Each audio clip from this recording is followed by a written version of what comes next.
네, 기본소득당 국회의원 용혜인입니다. 오늘 민생특위 전체 회의가 오늘 오전 10시에 예정되어 있습니다.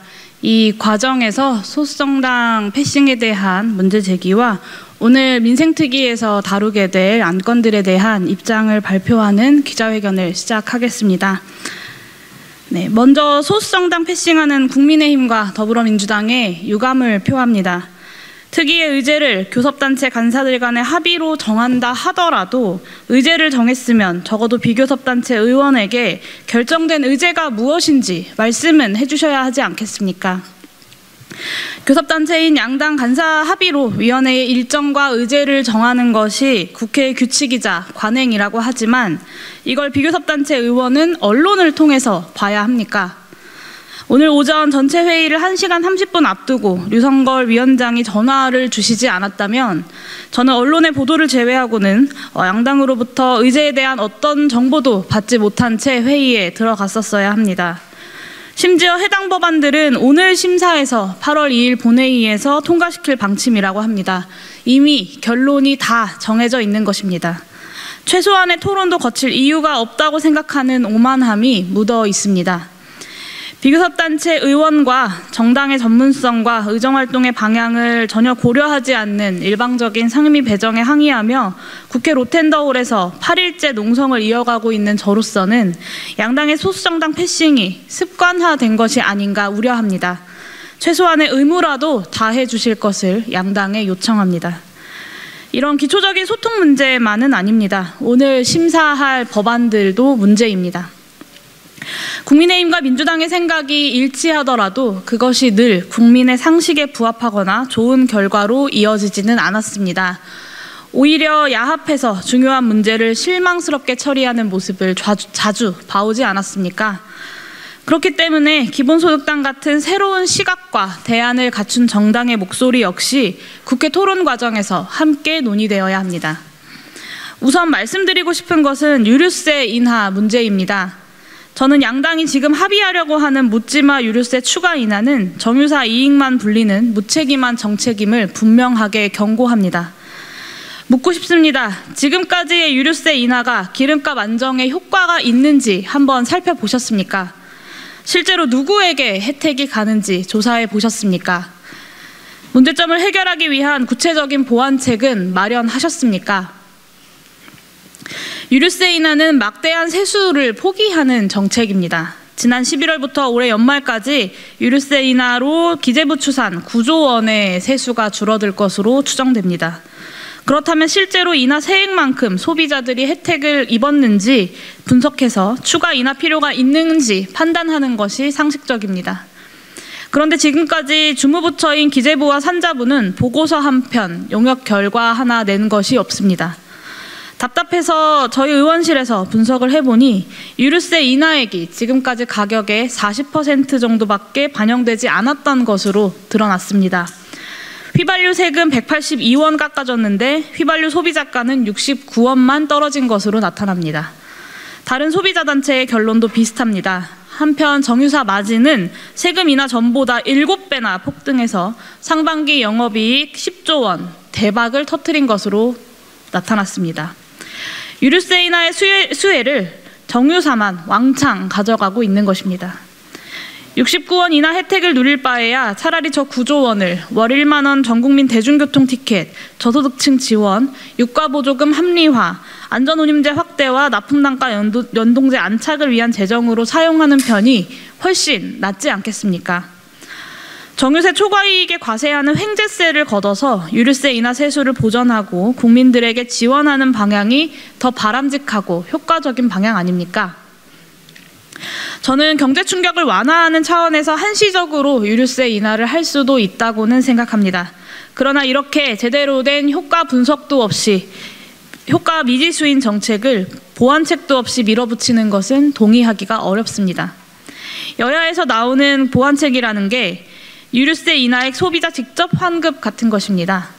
투명성을 높이는 차원에서 의미가 있지만 어차피 정유사가 공급가를 조정하면 그만이라 현행 유류세 인하와 본질적인 차이가 있다고 보기 어렵습니다. 정유사에게 기금 출연을 요청하는 것도 기약 없는 간청일 뿐입니다.